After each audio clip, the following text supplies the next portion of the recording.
Hola amigos, bienvenidos a El Pez por la Boca con Nomi y Marcelo Di Marco. Acá estamos con todo, la verdad, muy contentos por cómo están viendo el canal. Ya estamos rozando, si no pasándonos a esta altura, los 700 primeros suscriptores. Gracias de todo corazón, querida audiencia. La verdad que estamos dando nuestra batalla cultural de esta trinchera que es Radio TV AN24 y muy pronto vamos a tener programas en vivo. Mientras salimos con nuestra programación, así, en nuestro caso, vía Skype. Bueno, Novita, esta semana viene con todo, ¿no? Apareció una nota... En Infobae, publicada por el escritor argentino Gonzalo Garcés. Es de hace 2 días, el 22 de junio. ¿Por qué enloqueció la izquierda? Se titula.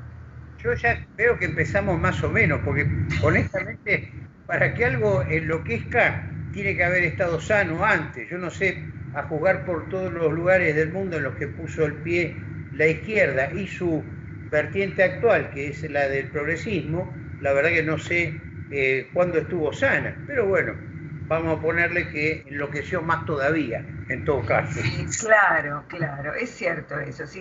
Lo que pasa es que los ejemplos que da Garcés de las cosas que están pasando últimamente, no solo en todo el mundo, digamos así, él empieza con ejemplos de Estados Unidos a raíz del asesinato de George Floyd, pero sigue con ejemplos de todo el mundo, dan idea de que enloqueció, como vos decís, más todavía, o sea, ha perdido absolutamente el gollete, ¿no? O sea, si antes estaba más loca que una cabra, ahora está más loca que una cabra loca, digamos. Totalmente, sí. Los ejemplos sobran, y ejemplos además violentos. Garcés dice, por ejemplo, hasta el día en que Floyd fue asesinado, el mandato unánime, no solo sanitario, sino moral, era quedarse en casa. Está hablando de los Estados Unidos. A la mañana siguiente, quedarse en casa merecía el repudio de todos. Estos vaivenes de primero de un lado hacia el otro no son raros en un país donde una robusta tradición liberal y una constitución sacraliza la libertad de expresión, conviven con periódicas explosiones de unanimismo. ¿Sí? Es decir, pasamos de la absoluta libertad de expresión a todos tenemos que hacer esto, ¿no? Y bueno, él hace un análisis, después no vamos a entrar a leer toda la nota, él hace un análisis después de esta cuestión de la violencia, o sea, lo que pasó con este Floyd y la situación de los negros en los Estados Unidos, y opina que sí sobran motivos para protestar, para exigir reformas profundas. Quizá no basta, dice, que los policías imputados enfrenten años de cárcel. Llama la atención que Medalla Radondo, jefe de la policía de Minneapolis, siga en su cargo, ¿no? A nosotros también nos llama la atención que pasen cosas acá como que un ministro de salud que dijo que la pandemia no nos iba a llegar, todavía siga en su cargo. Bueno, son cosas que pasan. Pero es además... hay algo que tiene rasgos alucinados, religiosos, asfixiantes, inconfundibles, de un pánico moral. A la pucha. Habla de pánico moral. Entonces yo busqué, por ejemplo, qué dice la Real Academia Española, la definición del diccionario sobre pánico, ¿sí? Pánico como adjetivo referente al dios Pan, y del griego además pan, que significa todo, dicho del miedo del terror extremado o muy intenso y que a menudo es colectivo y contagioso. Así que estamos hablando. Alude justamente al miedo que tenían las ninfas de que venga el dios Pan a violarlas. Sí. Es el miedo colectivo, digamos, por de ahí viene justamente que más apropiado, digamos, la expresión ataque de pánico, mejor decir ataque de terror, porque el pánico, si bien no es exclusivamente colectivo, pero se usa un poco más para lo colectivo, ¿no? Claro, exactamente. Y acá se aplica, por lo que vemos, Garcés lo aplica a lo social, porque dice pánico moral. Exactamente. Y da varios ejemplos. Uno de ellos, esto de, en San Luis retiraron una estatua de Cristóbal Colón, culpable de haber traído este continente a los europeos, que sin embargo inventaron la idea de la igualdad de razas. Fíjate, por ejemplo, acá tengo la noticia de la estatua de Colón en un parque en San Luis. La estatua fue instalada en 1880 por un inglés que quiso celebrar los logros de los inmigrantes en San Luis. A poca distancia del parque donde estaba la estatua, se ubica el barrio predominantemente italiano llamado La Colina. El barrio italiano es uno de los muchos en San Luis, fundado por inmigrantes europeos procedentes de Irlanda, Alemania, Francia e Italia, y representa la composición social de la región a finales del siglo XIX. Sin embargo, o sea, representaba verdaderamente a un grupo, a un colectivo, ya como se dice ahora, ¿no?, de gente que vivía en esa zona, ¿sí? Claro. Sin embargo, el martes la estatua fue cuidadosamente desinstalada y trasladada a un lugar desconocido, donde los administradores del parque dijeron que sería limpiado y conservado fuera de la vista pública. La sociedad que dirige ese parque dijo que el parque ha sido siempre el lugar de bienvenida y que la eliminación de la estatua se realiza para que el parque siga siendo un lugar de acogida para todos. Bueno, es que siempre lo fue, siempre lo ha sido, digamos. ¿En qué momento se determinó que Cristóbal Colón era un ser réprobo, digno del odio de estos estúpidos? ¿Vos te acordás, Nomi, cuando fuimos a Nono, que hay un museo ahí? Sí. Te aparecía en el frontis del museo una serie de estatuas, y el progresista dueño de ese museo aclaraba que no estaba la estatua de Colón por ser un invasor, etc. Siempre el mismo verso, ¿no? No sé si te acordás un reportaje que me hicieron en la Feria del Libro en Dominicana, República Dominicana, sí, donde justamente decía, pero tú reivindicas a Colón. Y sí, le digo, pero por supuesto, si vos tenés ese micrófono en la mano ahora, se lo debemos a Cristóbal Colón. ¿Cómo que y si hablas en español, se lo debes a Cristóbal Colón. En español. Si le rezaras a Dios, también se lo debes a Cristóbal Colón. Pero también le debes a Cristóbal Colón el hecho de haber estado, digamos, pasado por una universidad, que fue algo que se trajo de Europa. Claro. Entonces, indudablemente que estamos en presencia de una fuerte tendencia a lo que se llama la desconstrucción. Nosotros venimos hablando del tema de lo políticamente incorrecto y de esa invasión, digamos, del poder hegemónico en las almas y en las mentes. Y determinábamos ya desde nuestro primer programa la gran culpa de todo esto que la tenía Antonio Gramsci. También hablamos de la Escuela de Frankfurt. Pero tal vez como para esbozarlo para futuros programas, podemos hablar también hoy día de lo que se llama la French Theory. Básicamente lo que sucedió con esa teoría francesa vino a terminar de destruir los valores cristianos y occidentales, las normas sobre las cuales estaba aposentada nuestra sociedad. Y la palabra clave de esta teoría, que la trajo Derrida estuvo en Estados Unidos, le dieron mucha más pelota en Estados Unidos que en su propio país natal, en Francia. Y la palabra clave es la palabra deconstrucción. Todo debe ser deconstruido. Todo debe ser deconstruido. Y yo le agregaría este componente a la nota de Garcés, que estamos viendo de vuelta en pantalla. Exactamente, porque vos sabés que la menciona acá la French Theory, ¿sí? Ajá. Bien, fíjate otro ejemplo del pánico moral y de estos actos de violencia moral y social que están viviéndose, ¿sí? La Universidad de Los Ángeles abrió una investigación sobre el profesor Ayak Peris por leer a sus estudiantes un texto que contenía la imperdonable palabra nigger, negro. Ah, la pucha. Imperdonable. El contexto era una clase sobre los horrores del racismo. Mirá el contexto.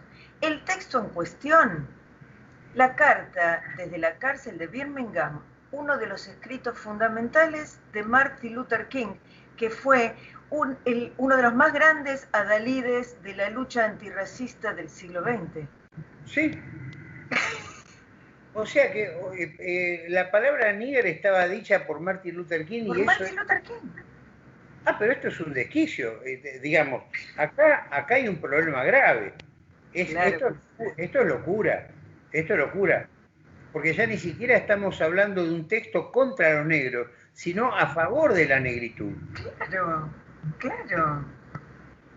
Pero fíjate que lo están investigando, ¿sí?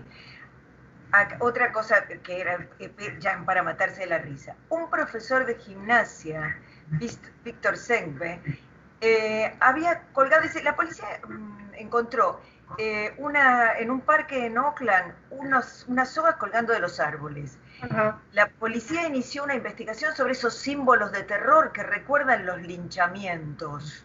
Ah, bueno, vos fijate que, claro, las sogas tenían nudos para trepar. Sí. Eran para trepar. El profesor de gimnasia los usaba para hacer ejercicios con sus alumnos. Ah, pero acá realmente a mí me hace acordar de algo que pasó hace años. Monseñor Baciotto habló justamente contra Ginés, el actual ministro que nos está llevando a una Argentina tan próspera, tan maravillosa, a niveles de salud. Habló justamente cuando él proponía el aborto, Ginés, hablaba él de que, dice, acuérdense lo que dice el Evangelio, que a esta gente habría que meterles una piedra, a los que escandalizan a los niños, habría que meterles una piedra en el cuello y echarlos al río. ¿Mm? Sí. Bueno, echarlos al mar. Señor Baciotto estaba citando el Evangelio. Es fantástico, pero lo tomó con estas cabecitas que tenés acá, que en todo, como yo te decía, erizados de prevención, ven una soga con un nudo, o te ven sacar una navajita Victorinos para pelarte una naranja y ya sos un asesino. Entonces Monseñor Baciotto dice, está aludiendo a los vuelos de la muerte. Esto es una apología de los vuelos de la muerte, cuando los militares tiraban en medio del río a la gente, la drogaban y la tiraban para sacárselos de encima. O sea, que Monseñor Baciotto está haciendo apología de la violencia dictatorial de la tiranía de Videla. Cualquier cosa. Aparte nosotros hemos visto algo, Nomi, que a mí me hizo acordar a 1984. Hemos visto perfectamente que estaba el texto que dijo Baciotto y sobre sus palabras el periodista diciendo cosas que no estaban siquiera escritas en el texto. Los tarados pusieron la noticia con las palabras de Baciotto exactas y después su correlato tratando de hacerle decir cualquier cosa cuando estaba escrita otra. O sea, ya confían en que la gente ya está completamente lobotomizada, de manera tal que si ves una soga colgando, estos son los linchamientos de los años 30, de los años 20, de los pobres negros. Entonces, ¿qué se va a poder hacer? Entonces resulta que como Hitler respiraba, resulta que ya respirar va a ser un acto ilícito. Posiblemente, sí, en cualquier momento. En cualquier momento. Por ser vegetariano como era Hitler. ¿No? Hay un guionista, el guionista de la película 12 años de esclavitud, acusa a Tarantino de abusar del insulto racista. Y fíjate lo que dice. John Ridley asegura que el cineasta se deleita con la denominada N-word, o sea, la palabra N. A tal punto es el problema que ni siquiera se puede decir esa palabra y le ponen la palabra N. Claro, es como si fuera, viste, antes decía, bueno, es la palabra que empieza con P para decir puta. Pero eso era en tiempos del victorianismo. Estamos sufriendo una especie de victorianismo de izquierda. ¿Cómo van a atacar de racista a Tarantino? Pero realmente es demencial todo esto. Pero yo te voy a decir una cosa, Nomi. He visto una nota en donde se explica perfectamente esto. Salir diciendo esto, garpa.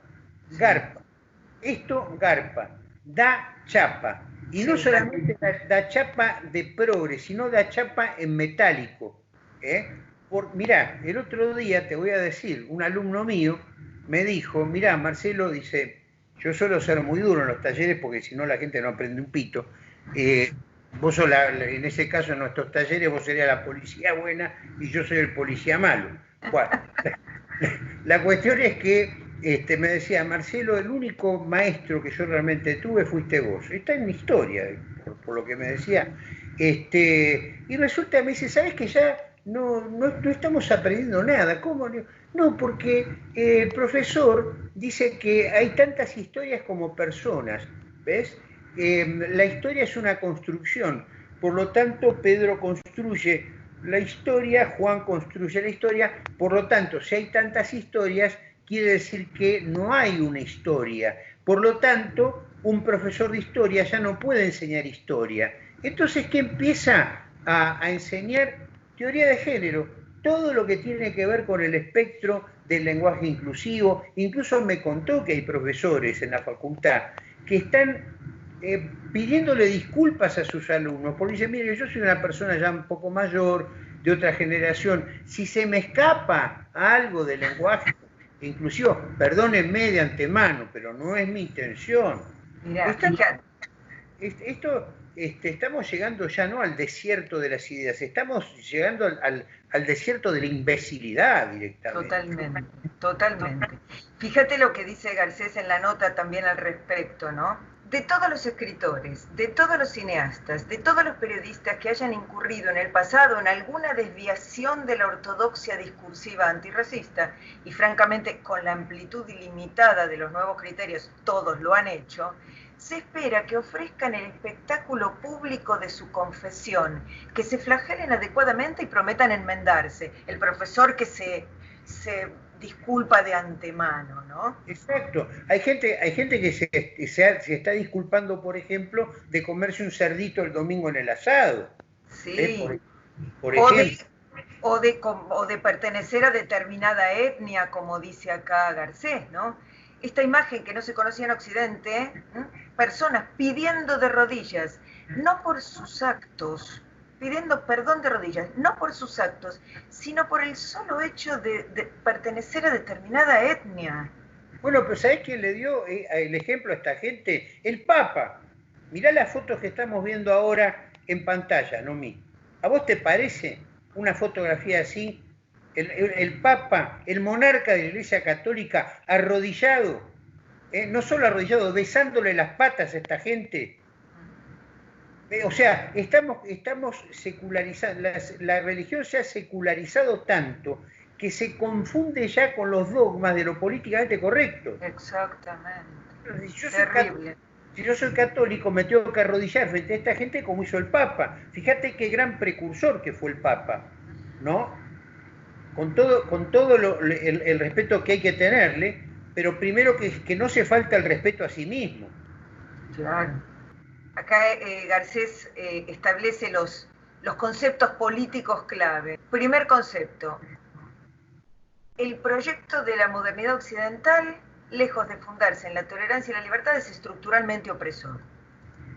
Claro. Segundo, el lenguaje es un marco que delimita aquello que puede ser pensado. Entonces, no puedo pensar en negro, tengo que pensar en algo que no puedo nombrar. Tercero, dice, la idea misma de una verdad objetiva, accesible a la investigación científica y al debate, es un dispositivo de dominación. Lo que decíamos en el otro programa, ¿no? Pero la realidad está ahí. Bueno, no, ese es un objeto, un dispositivo de dominación, ¿sí? Y además, toda opinión, todo pensamiento expresa no al individuo, sino al grupo. Sin importar las acciones individuales, la responsabilidad es colectiva y más precisamente de aquellos que por pertenecer al grupo, clase o género hegemónico gozan de sus privilegios y oprimen al resto. Claro. Entonces, ¿por qué no se van a hablar mejor de los israelíes hegemónicamente en Palestina torturando y matando gente y matando chicos? ¿Por qué no se van a fijar ahí? Terrible, ¿eh? Terrible. Entonces, dice, continúa, volvemos a la nota de Garcés, se piense lo que se piense sobre la validez de estos postulados, obviamente ya sabemos lo que pensamos nosotros de la validez de esos postulados, lo cierto es que son un arma poderosa para silenciar el disenso. Quien los enarbola contra un adversario se garantiza la intangibilidad que otorga hablar del nombre de los oprimidos. Exactamente, ahí llegamos al tema de la deconstrucción del hombre occidental. por medio de la victimización de los oprimidos, ¿no? Por ejemplo, cuán oprimida está una mujer que se puede jubilar 5 años antes que el varón, por ejemplo, ¿no? Pongamos por caso, una de las tantas opresiones que sufre la mujer, por ejemplo, ¿no? Entonces vos hablas en nombre de la mujer oprimida, entonces ya te ganaste chapa de progre y con eso haces un paper en la facultad y podés egresar para a su vez bajar en la secundaria o a nivel terciario universitario estas mismas estupideces. Entonces, esto es por vía de la victimización del oprimido y la culpabilización del que aparentemente oprime. Claro. Entonces, yo creo que Federico Fellini en ese sentido fue un profeta cuando en si no me equivoco, fue en el ensayo de orquesta, exactamente, donde plantea este tema del director que busca el bien común, procura buscar el bien común, y se le arma un lío bárbaro. ¿Por qué pasaba? Porque cada uno de los músicos decía que su instrumento era el mejor y el más necesario de toda la orquesta. ¿Ves? Entonces ahí tenés, me parece sensacional la simbología que plantea Fellini en el ensayo de orquesta. Por un lado, un director que trata no su música, la música de otro, tratar de ejecutarla lo mejor posible para el bien de la comunidad, y la anarquía adintra, ¿ves? Hay gente que se regodea en eso. Yo conozco mucha gente que habla en términos de no la autoridad jamás. Entonces, bueno, que no se metan nunca a YouTube a ver a un programa, digamos, sobre cómo se hace un pastelito, ya que esa persona tiene la autoridad para decírtelo. Tratá de hacer el pastelito vos sola y listo, ya que sos tan libre. Y si te sale, se te revienta la cocina, va a parar a Marte la cocina como si fuera un cohete, bueno, no es culpa justamente del tipo que sabe, fue vos porque te pusiste justamente a improvisar. Entonces, bueno, a partir de ese momento ningún saber es válido. Es válido en la medida en que vos puedas protestar por algo, puedas victimizarte por algo. Esa es la pauta de la decadencia, y yo no sé a dónde nos va a conducir todo esto, porque los tipos que la pensaron esta, la hicieron muy bien. Saben que la gente tiene que pelearse entre ellos. En una familia tiene que pelearse entre ellos para que no ande la familia, que es la base de la sociedad. Lo que todavía no se sabe es qué sociedad proponen ellos, pero siempre va a haber algo que va a ser clave en todo este proceso. Todo esto es un invento neoliberal, no por nada salió de Estados Unidos, no por nada la escuela de Frankfurt y la teoría francesa hicieron pie en Estados Unidos como si fuera una especie de trampolín. ¿Por qué? Porque todos los caminos, todos los caminos conducen al consumo. Estamos provocando una sociedad de gente no pensante, y cuando vos no pensás en términos objetivos, en términos morales, empezás a hablar en términos de una moralina imbécil, opresora, del tipo al que realmente jamás debería haber estado oprimido, que es el tipo que genera precisamente todos los contenidos espirituales e intelectuales. Es como decía Gramsci lo había anunciado, el profesor que tenga un pensamiento, digamos, basado en la tradición, basado en Dios, basado en la patria, en la familia, todos los valores que han hecho a Occidente, va a tener que ir a parar a las catacumbas. Es así. No es que es una amenaza de Gramsci, fue una profecía. Él lo profetizó y tenía razón. Fíjate vos, ¿quién está en la tele? ¿Antonio Caponetto o el Darío Z, el de política no metafísica? Me hiciste acordar de esta famosa novela de Ray Bradbury, Fahrenheit 451. En esa novela hay un capitán de los bomberos son los que se dedican a quemar libros en la novela. El capitán, que sí ha leído, ¿sí? Porque queman los libros para que la gente no lea, pero el capitán de los bomberos sabe por qué, ¿sí? Él sí ha leído. Y en determinado momento de la novela le explica al protagonista por qué no hay que leer. Y entonces, bueno, entre otras cosas le dice, cuando no leemos, la gente no piensa, le damos la tele, le damos el deporte, le damos el consumo, y ahí es donde está la cuestión. Y además vamos creando minorías, decía, basta de generalizaciones, vamos creando minorías.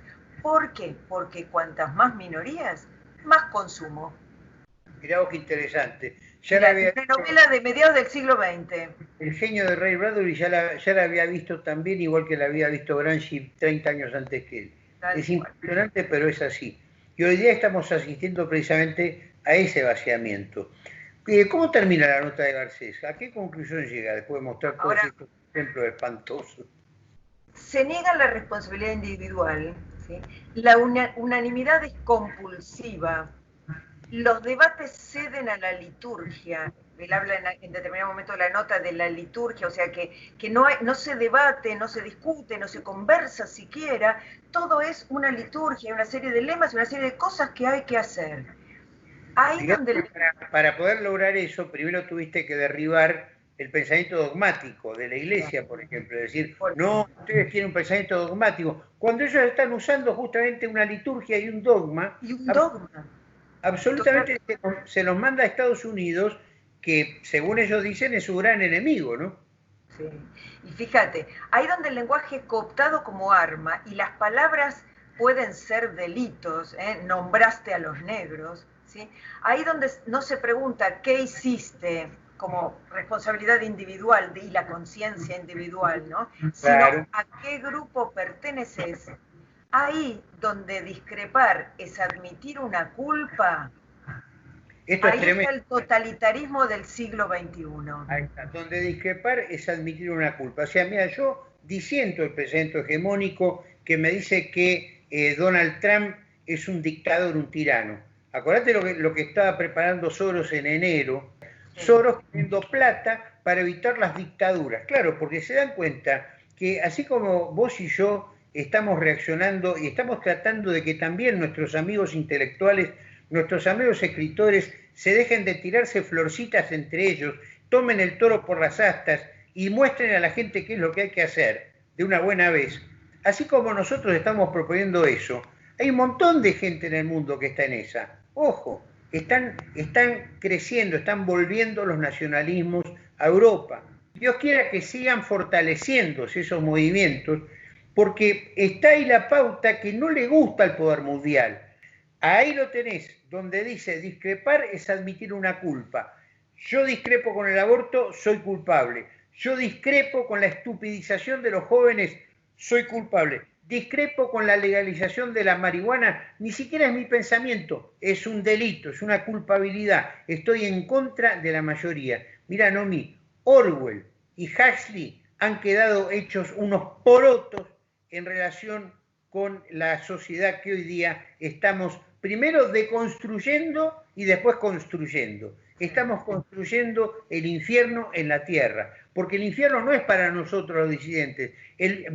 ¿Sabes por qué? Porque yo me siento muy feliz de ser disidente. El infierno es para ellos, que están girando como bolas sin manija, como ovejas sin pastor, como una planta artificial que ni siquiera se puede nutrir del sol porque no tiene nada que nutrir. Ese individuo que no sabe a dónde dispara, ese hombre que, como dijo el padre el otro día citándolo a Séneca, cuando te sopla el viento a favor y vos no sabés a dónde vas, te vas a quedar en el mismo sitio.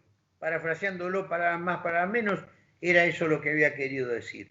Nosotros seguimos adelante, seguimos avanzando, mientras el rebaño, desgraciadamente, gozoso en su porqueriza, gozoso de revolcarse en su barro y en su mierda, están como bola sin manija porque llega el momento de votar y siempre les dan lo mismo, como dice Adrián Salucci, o cola, o Coca-Cola, o Pepsi, ¿ves? Y entonces el pobre imbécil no tiene más remedio que agarrar y poner un papelito en donde le han indicado que lo ponga.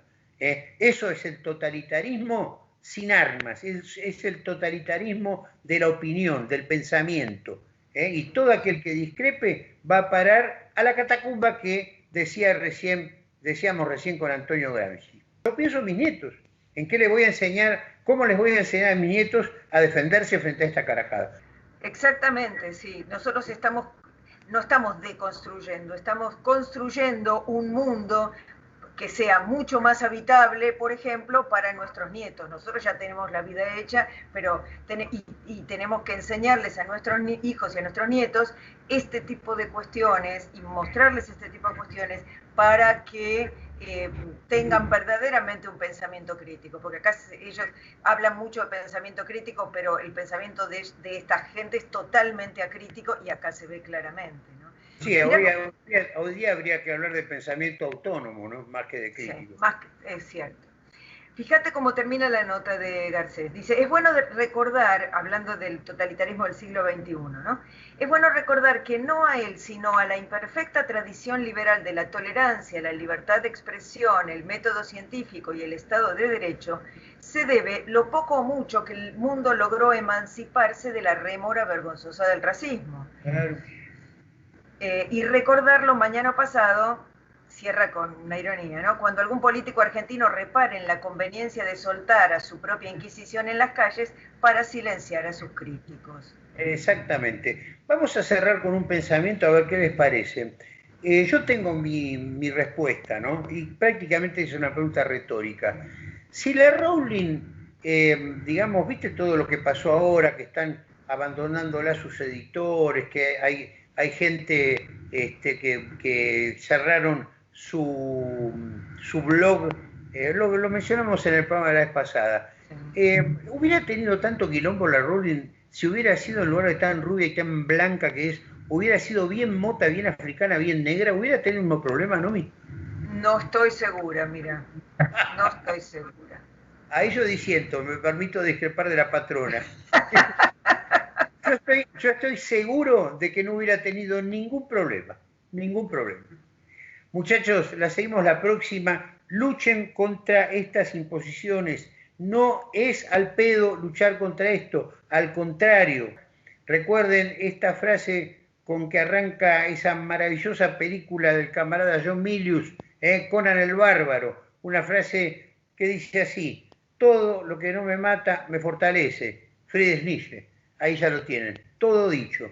Así que procuremos seguir fortaleciéndonos en esto que es el pez por la boca y siguiendo los programas de AN24. Un saludo para toda la audiencia. Muchas gracias, muchachos. Lo hacemos con todo. Camaradas y amigos. Hasta pronto.